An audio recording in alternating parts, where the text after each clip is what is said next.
Sy atsika fa ny fahasoavan'Andriamanitra miaraka amintsika. Isika fa ny fahasoavan'Andriamanitra miaraka amintsika noho izy roa tsika sandrivaky sy asantsika miaraka aminy. Ny fianakaviana no taniketsa ipoiran'ny vocation. Déploie ton cœur et viens nous sauver. Délivre-nous de tout. Fa sisika tokoa fa ny fahasoavan'Andriamanitra miaraka amintsika. Sisika fa ny fahasoavan'Andriamanitra miaraka amintsika noho izy roa tsika sandrivaky sy asantsika miaraka aminy. Fa olo raika atikoatran'isika ao aminy, fianakaviana iray ao aminy, sy misy hevitrevitra ny olo no mampizara indraindray fa Andriamanitra i Jesoa lay mpiandrony tsara nanolotra ny aina olo raika ary ao amin'ny fiangonana ao amin'ny eglizy dia sambatra tsika mahasapa an'izay.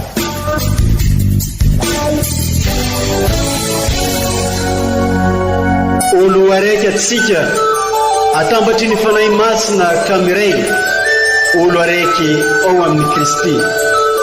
Fandaram-pampianarana iaranao amin'ny son excellence Monseigneur Benjamin Marc Karamarson eto amin'ny radio Fagnier.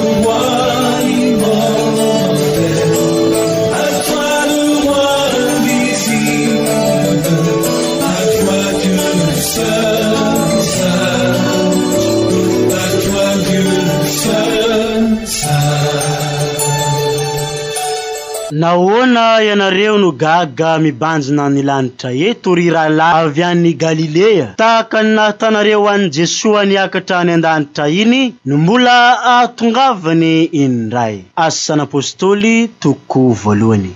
Magnatriky fiarabagna sy fankasitragna fankatelemagna ho antsika jiaby mpagnaraka tsy tapaka ity onjam-peon'ny radio Fagnier mamitsika ity. Onjam-peo natokagna agnitaragna ny vaovao mahafalin'ny Kristy, natokagna ihany koa ampitambatra antsika jiaby ologno araiky Eglizy Maradia anjakan'ny fiombonana. Mankalaza ny niakaran'ny Tompo antsika niany alakamisy, ken lolo hevitry indesitsika miaigny aroson'ny Eglizy amintsika niany, i Jesoa Kristy niakatra any an-danitra. Mamporisika atsika iomagna ny iverenan'ny Tompo izany. Noho zegny isaoranay ianareo zay mpagnaraka tsy tapaka ity onjam-peo ity, ary asainay ampitiavagna ihany koa hagnaraka sy tandregny ny toroteny ndraiky fampianaragna arosony no ry amandrenitsika i son excellence Monseigneur Archevêque amin'ny alalan'ny famoaboasagna fitondragna ny afatra mamy masoa mahatsara atsika jiaby ny amin'ny toroteny ndraiky fampianaragna amin'ny alalan'ireo vakiteny masina maro samihafa arosony Eglizy amintsika iniany ity. Karesintsika ampitiavana ampinona amin'ny fanantenana tokoa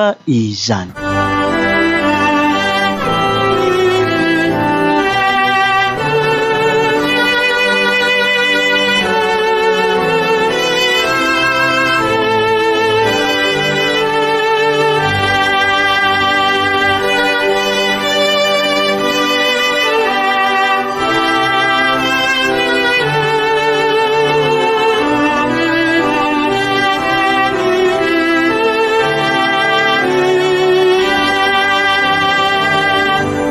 Vakiteny masina voalohany, boky mitantara ny asan'Apôstôly.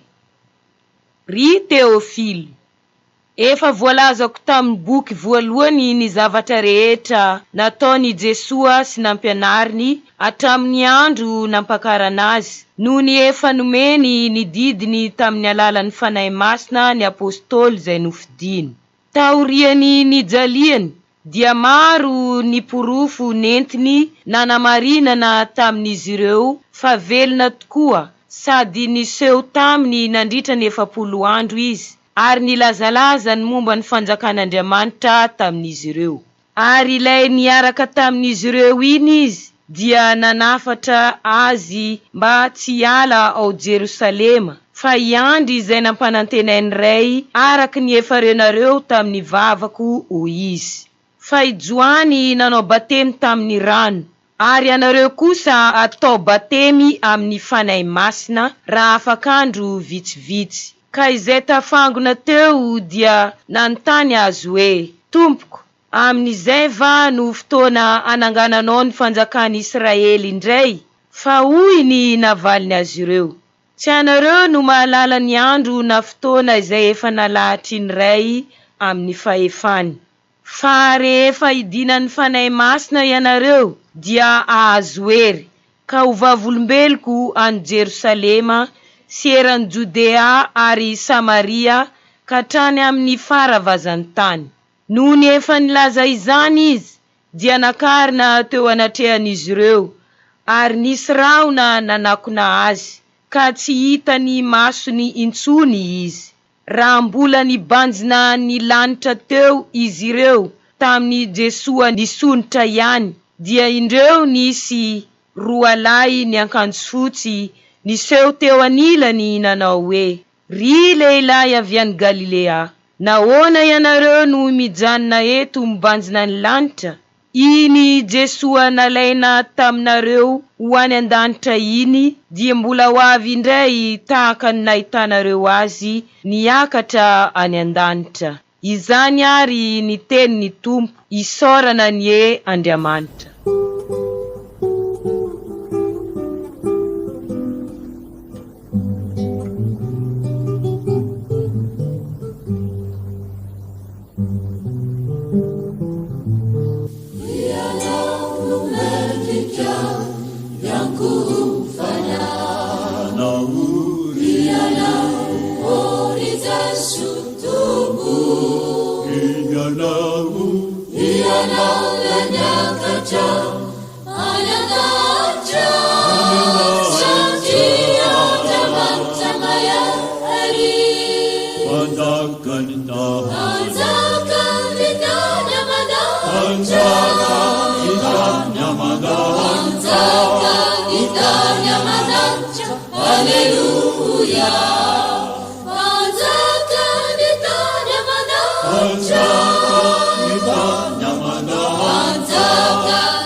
Masina ni pidu, bayi umbunana aminy.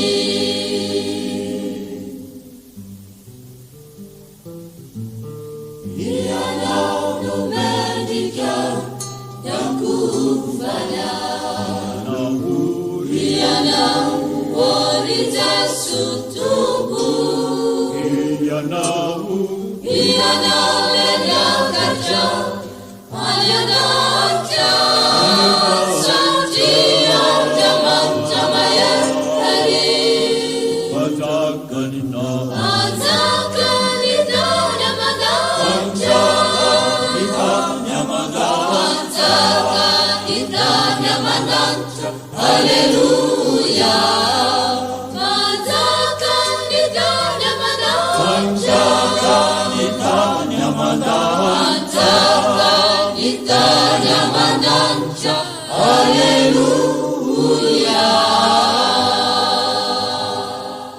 Taratasy Masinday Paul apôstôly ho an'ny kristianina tany Efezy. Ry kristianina havana, Andriamanitra arain Jesosy Kristy tompontsika, arainy voninahitra dia hanome anareo ny fanahy ny fahendrena amampanambarana ahalala azy tsara ary mba hampahiratiny tsara ny masom-panahinareo ahalala izao, ny fanantenana ny antsoany anareo, ny habe ny voninahitry ny lova nomaniny ho an'ny olo-masina, ary ny halehibe ny fahefana mioampampana ho an'izay mino. Hita amin'ny fiasan'ny herintsitoa, naharihary tao amin'ny Kristy zany hery zany, tamin'ny nananganany azy ho velona sy nametrahany azy teo ankavanany any an-danitra, ambony lavitra noho ny fiandrianana rehetra, ny fifehezana rehetra, ny fanjakana rehetra, ary ny anarana rehetra azo tononina tsy amin'izao fiainana izao ihany fa amin'ny fiainana ho avy koa, fa napetrany eo an-tongony ny zavatra rehetra, ary nataony filohany ambony indrindra izy amin'ny Eglizy, izay tena ny famenon'izy mpameno tena andavany sy antsakany amin'ny ratsambatany rehetra. Izany ary ny tenin'ny Tompo, isaorana ny Andriamanitra.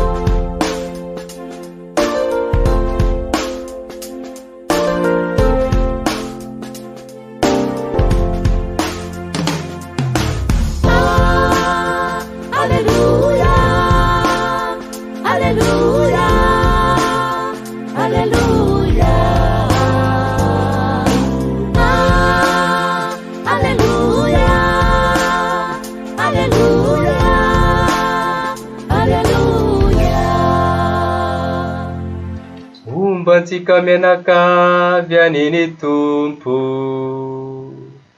utanteraka tokoany izany. Evanjely masina nosoratany Masinday Mateo, voninahitra eo anao Tompo. Tamin'ny zanandro zany, ny mpianatra 12 dia nankany Galile, any amin'ilay tendrombohitra nasian'i Jesoa nalehany. Noho ny nahita azy izy ireo, izay nisalasala taloha dia nitsoaka azy. Ary i Jesoa nanatona azy ireo ka nilaza taminy hoe, efa nomena ahy ny fahefana rehetra any an-danitra sy ety an-tany. Koa mandehana ianareo, mampianara ny firenena rehetra, manao babatemy azy amin'ny anaran'ny Ray sy ny Zanaka sy ny Fanahy Masina. Ampianaro izy hitandrina ny zavatra rehetra nandidiako anareo. Ary indro aho eo aminareo mandrakariva, ambara patonga ny faran'izao tontolo zao.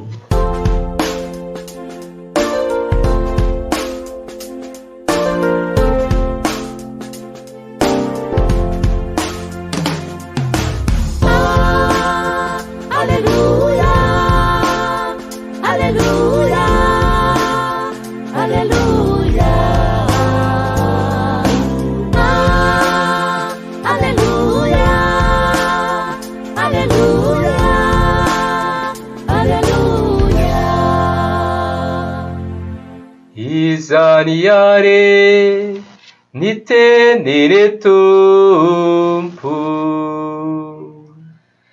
tenany ho anao Kristy.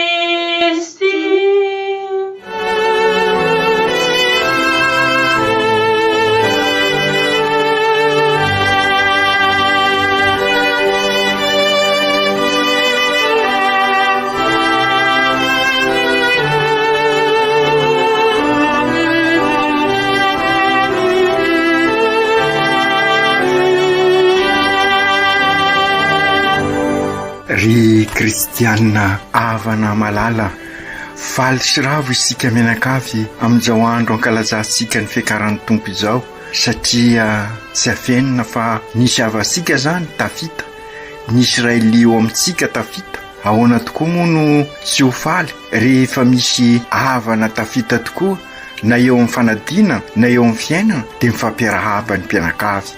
Kandroany ola raika amintsika, ray lio amintsika ho isika teo, iray raha amintsika no tafita ka mifampiarahaba isika ravo faly satria tafita Jesosy lohan'ny eglizy ary isika ny vatany eglizy fianakavian'Andriamanitra. Ola raika amintsika niakatra ny an-danitra tokoa i Jesosy, any zany no itoerantsika rehetra, any ny tranobe sika. 40 andro zao no ny hiboka ny apôstôly. Marina tokoa isika koa mba efa nanao an'izany expérience ny fiobiana zany tamin'ny fotoanan'ny coronavirus. Sahirana isika tamin'izany, tsy afenina sy misy isony fioboana fa ny krizy eo ary indraindray toa mafimafy azy fandrindra tatoato ary safenina fa maro aza ny very hevitra satria toa miasarotra trany ity krizy ity. Nampianarin'i Jesosy tamin'ireo apôstôly fa mpiarabelona amintsika izy, miara-dalana amintsika izy, tsy Andriamanitra lavitra izy fa Andriamanitra eo anefisika. Tanteraka arabaky teniny voalaza ny Jesosy tamin'izy ireo. Sara ny mampasiahy fa efa taona maro taty aoriana no nanoratana ny evanjely sy ireo boky ao amin'ny testamenta vaovao. Matoky sika fa nasiaro ireo tenin'i Jesosy ireo mpianatra fa indrindra tamin'ny vanim-potoanan'ny fioboana. Nasiaro tokoa izy ireo fa niaraka namakivaky ny hafalian'ny paka tamin'izy ireo Jesosy. Izany expérience izany no iainantsika koa hatramin'izao. Ka na dia eo aza izao krizy izao zava-manahirana izao dia eo anivosika Jesosy nandresy ka mivelona ny hafalian'ny paka sika. Raha tadiditsika sara tamin'ny vanim-potoanan'ny karena, rehefa tonga ny alahadin'ny sapakazo dia nolazaisika fa miakatra amin'ny Jesosy isika ho an'ny Jerosalema, lay tanànan'ny fiadanana, lay tanànan'Andriamanitra, lay tanànan'ny fahamasinana. Ka raha miakatra amin'ny Jesosy isika ka miara-miaty aminy amin'ny fahotana dia hiara hisangana aminy koa. Ka hoy isika tamin'izay anisan'ny fiombonana amin'ny Jesosy miakatra any Jerosalema ary amin'ny fanarenana ny fiainansika edivasika amin'izao krizy izao dia aoka samy anao marina ho isika. Herinandro voalohany zay anao ny marina raha te hampandroso marina ny firenena. Ny fototra ny krizy mikika ansika tokoa manko ary efa ny dinihana dia ny lainga, ny fitapitaka, ny risoriso, ny fitiavatena.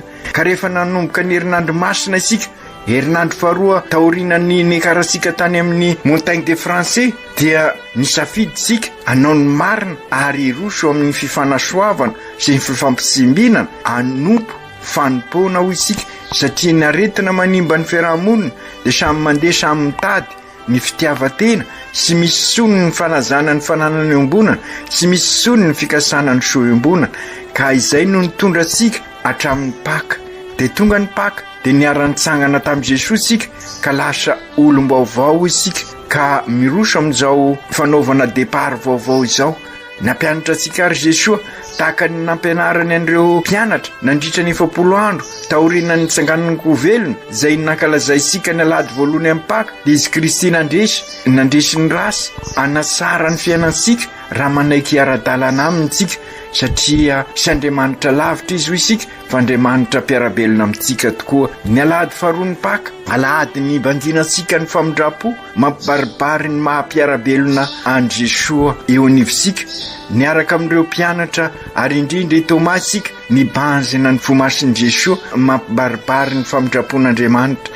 Izy tokoa niendriky ny famindrapon'Andriamanitra ary dia raisika mpitiavana io famindrapon'Andriamanitra io isaky ny mandeha ao amin'ny sapelin'ny famindrapo isika. Ary isoran'Andriamanitra fa efa misy sapelin'ny famindrapo faharoa any Ambilobe amin'ny eglizy hiraka Masinday Josefa.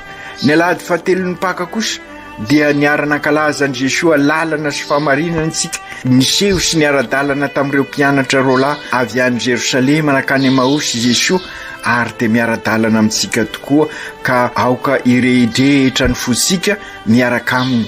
Ny alahady fahaefatra ny paka milaza amintsika Jesosy fa izy no mpiandrony tsara izay nanao soa ansika, nanolotra ny ainy, nafoy ny ainy, manasa ny tongotsika ka nanaiky ho mpanompo. Ka raha te hiomina aminy tokoa isika dia mazava ny lalana tsy maintsy iainantsika ny fanahafana aminy. ny alahady fahadimin'ny paka nampianatra asika indray Jesoa minoa izy no lalana ka sy tokony ho very sika raha miaraka aminy sady izy raha teo ny fahazavana manilo ny fiainasika ary izy ny marina ifikirasika. Ny alahady fahenina mipaka kosa izy Jesosy dia manambara fa sy avelany ho kambotsika fa hangataka amin'ny ray izy anome antsika ny fanahy-pankahery, ny fanahy-panafaka alahelo, ny fanahy-panamasina amin'izay afaka hivelona ny fitondran-tena mahazanak'Andriamanitra asika ka ho tena kristianina tokoa. Hitasika ary fa sady nampianatra asika tokoa i Kristy nandritra ireo 70 andro taoriana ny fankalazana ny fisanganako velona, ireo izay mbola tohizina amin'izao fankalazana ny Ascension zao ary manampy antsika hiara-belona aminy ka sambatra isika mahalala izany fahasoavan-dehibe izany ka azosika sara ny antony anaovasika synody ankehitriny mitovy ny 70 andro mialohan'ny Pentekoty ny synody fotoana anadiovan'ny fanahy masina ansika rehetra ka izay koa ny kendrena amin'izao synody zao mba idiovina ny fomba fisainantsika ka ahatonga antsika anao départ vaovao ary zay no eritreretintsika vokatry ny Pentekoty ary zay koa no eritreretintsika vokatry nyzao synody izao ka ahatonga antsika hoe Église olo velomin'ny batemy miombona miara-dalana mandray antanana zary missionnaire tabernakla velona engany mba sy ho senjery averimberina izany teny izany fa ho lasapaka ao am-posika ao ka hibaiko ny fiainansika amin'izao fanaovasika départ vaovao izao. Androany miara-mankalaza ny ekaran'i Jesosy any an-danitra ary sika ry kristianina havana ity fankalazana ty dia azo antsoina hoe fisanganako velona indray ihany koa izany hoe endrika isehoany ny hafenon'ny paka tena mbola ao anatin'ny vanim-potoanan'ny paka raha teo sika nivaky teny ary amin'izao fankalazana ny fiakarana zao dia mampibaribary fa mpiara-belona amintsika tokoa Jesosy miara-dalana amintsika izy eo anivosika izy ka manomboka amin'izao dia oko ho sapasika fa izy tokoa no ivon'ny fiainansika.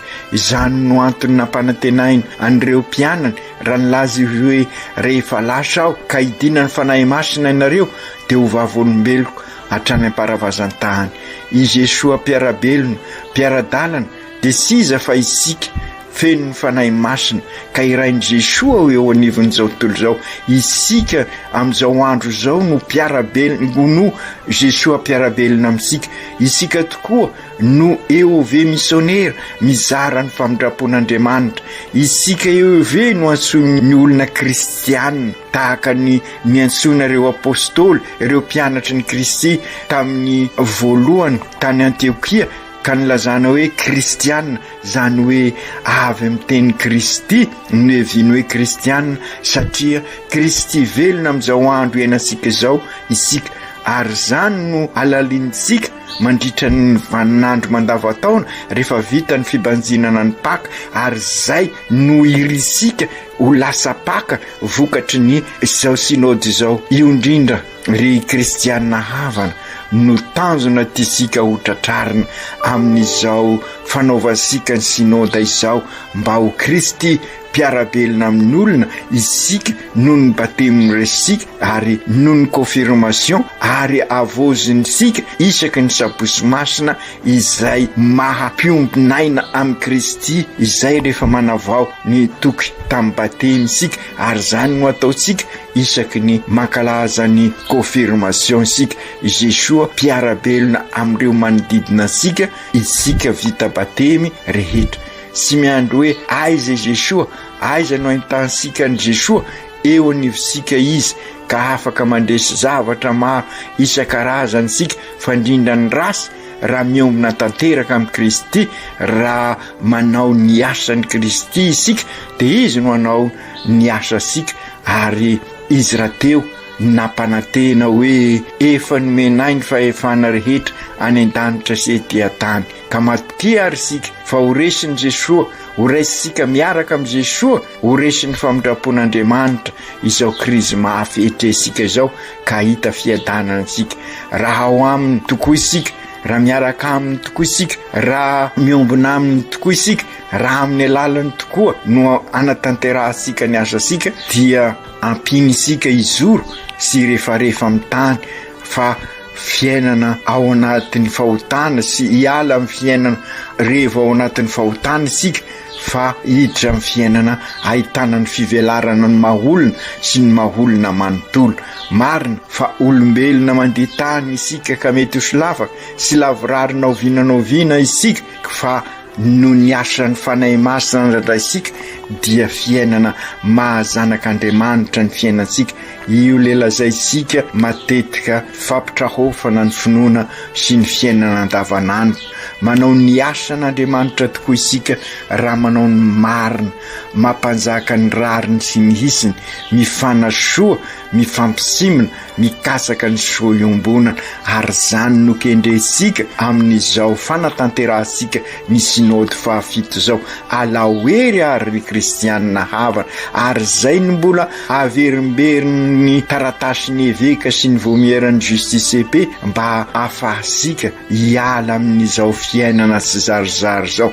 Maniraka asika tokoa ary Jesoa niakatra any an-danitra, maniraka asika izy, isika zay nampanantenany an'izay fanahiny zay kristianina isika, ray aina aminy ka milaza amintsika izy hoe mandeha any ianareo mampianara ny firenena rehetra, manova batemy azy ireo amin'ny anaran'ny Ray sy ny Janaka sy ny Fanahy Masina. Ampianaro izy ireo hitandrina ny zavatra rehetra nanodidiko anareo, ary indro aho ho eo aminareo mandrakariva ambara-pahatonga ny faran'izao tontolo izao. Anavao ny fiainany ireo manodidina antsika raha mahita zany ny fiainansika.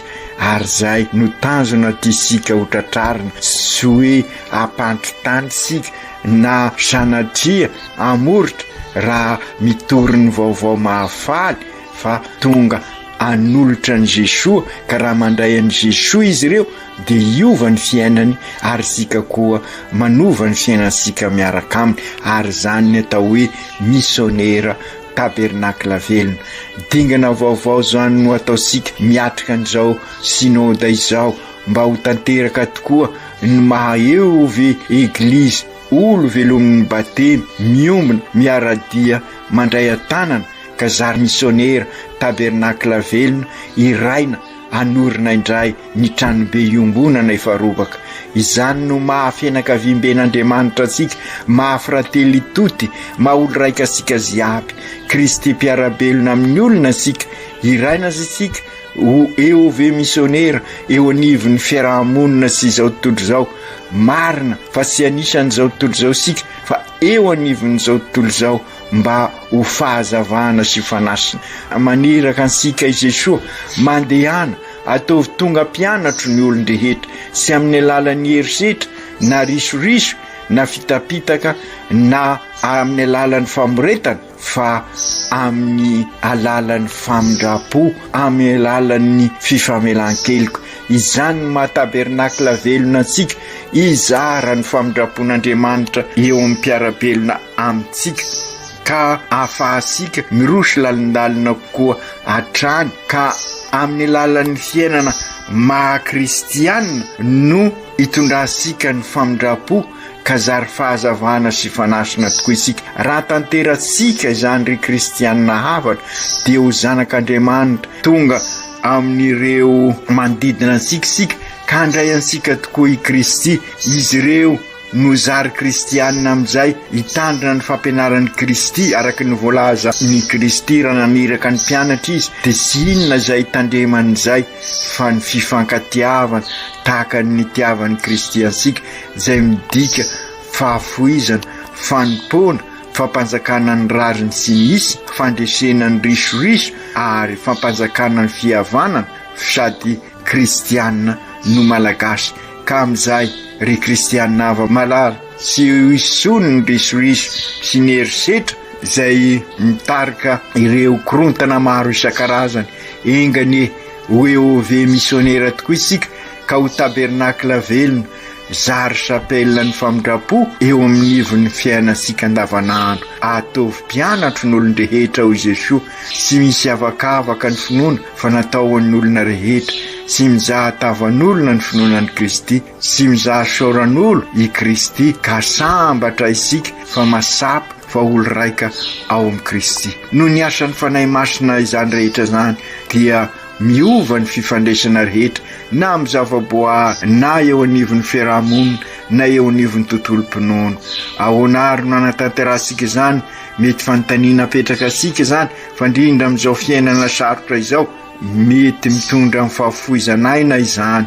Indro aho ho eo aminareo mandrakariva mandra-patapitra izao tontolo izao hoy Kristy tamin'ny apôstôly ary manambara izany amintsika izy sy avelany Jesoa irery isika sy avelany okamboty isika ka noho izany aza matahotra ry kristianina havana aza mavozo fa miaraka amintsika mandrakariva i Kristy izy izay nandresy ny fahafatesana nandresy ny rasy dia miaraka aminy isika ka arodana izay rindrina mampisarasaraka miteraka fizarazarana zaro raika tokoa isika ao amin'ny Kristy eo anivosika izy ka afaka mandresy izay krizy izao sika miaraka aminy izany hoe mivelona ny fampianarana manambafy izany masinda Paoly ao amin'ny vakiteny 2 ny ahariariany tao amin'ny Kristy izany hery zany tamin'ny nananganana azy ho velona sy nametrany azy any an-danitra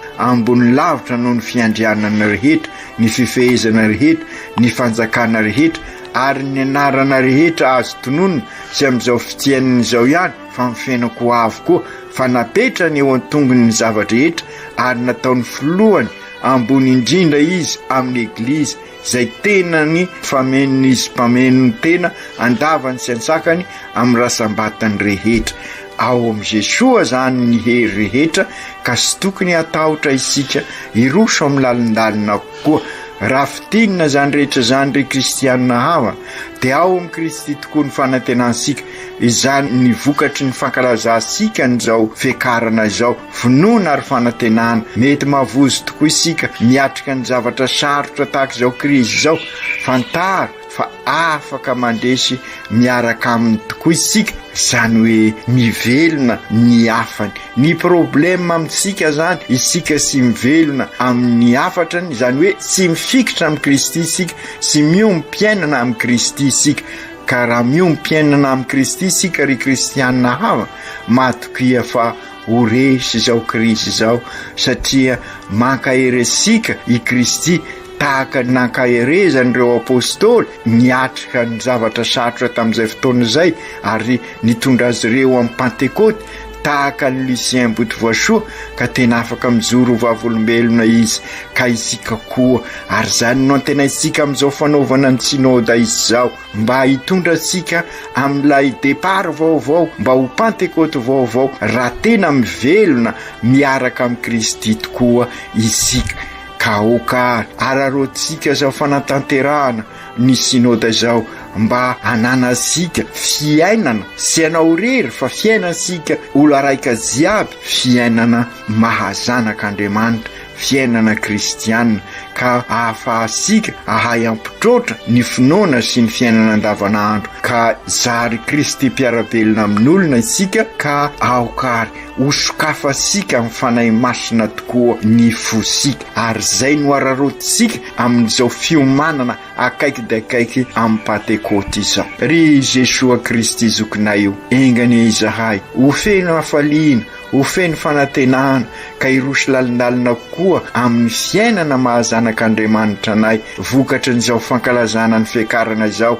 ary hitondra anay amin'ny fanatanterahana ny synôda enao tokoa ny zokinay anampy anay mba ho velona tokoa eo anivonay eny ianao ary tanin'izany izahay ka mba hiaraka iombinasa fanitarana ny fanjakan'Andriamanitra araka ny fanirana nataonao anay androany ko ingany ny fiainanay mba ho fahazavana sy fanasiny ho an'ireo manodidina anay ka izao synôda izao ane anampy anay ho eove missionnaire vita batemy ka iraina ho tabernakla velona izara ny famondrapon'Andriamanitra manorina ETA eglizy tranoben'Andriamanitra ampivelatra ny mahaolona manontolo sy ny olon-drehetra fandrina amin'izao izahay manatanteraka ny synôda izao ao anatin'izao krizy izao masiny Maria renin'ny eglizy sy misaraka tamin'ny eglizy ianao fa niara-dalana tamin'ny mandrakariva matoky anao izahay hitondra anay am' Jesoa miomana indray ny fanahy masina ny eglizy ka engany izao fotoana fiomanana izao ho senakla ho anay ka ianao hivavaka ho anay aezanay mandray ny fanahy mpanavao mpanamasina mpankahery mpanavao masinday Josefa ray mpiaron'ny eglizy eran-tany ianao ko mivavao ho an'ny eglizy mba ho feno ny fanahy masina miatrika an'izao krizy maro isan-karazany etrehan'izao aoka tanteraka izany amin'ny anaran'ny Ray sy ny Zanaka sy ny fanahy masina. Amen.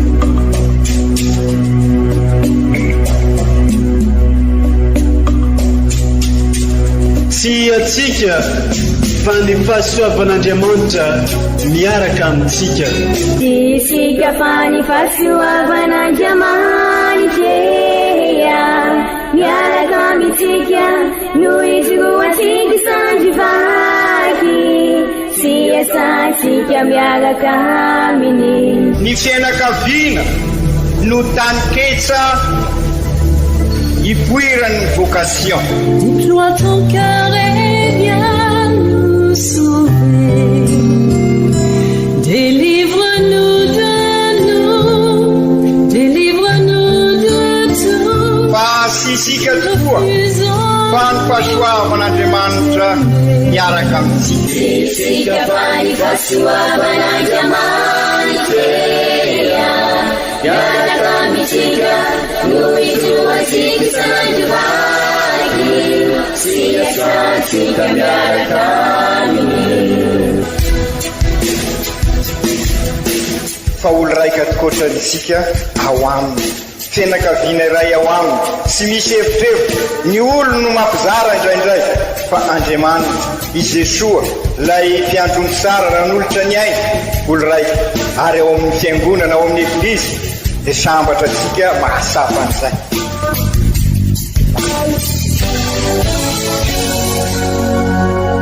Olo araiky atsika atambatry ny fanahy masina kamiray olo araiky ao amin'ny Kristy. Fandaram-pampianarana iaranao amin'ny son excellence Monseigneur Benjamin Marc Caramarson eto amin'ny radio Fania.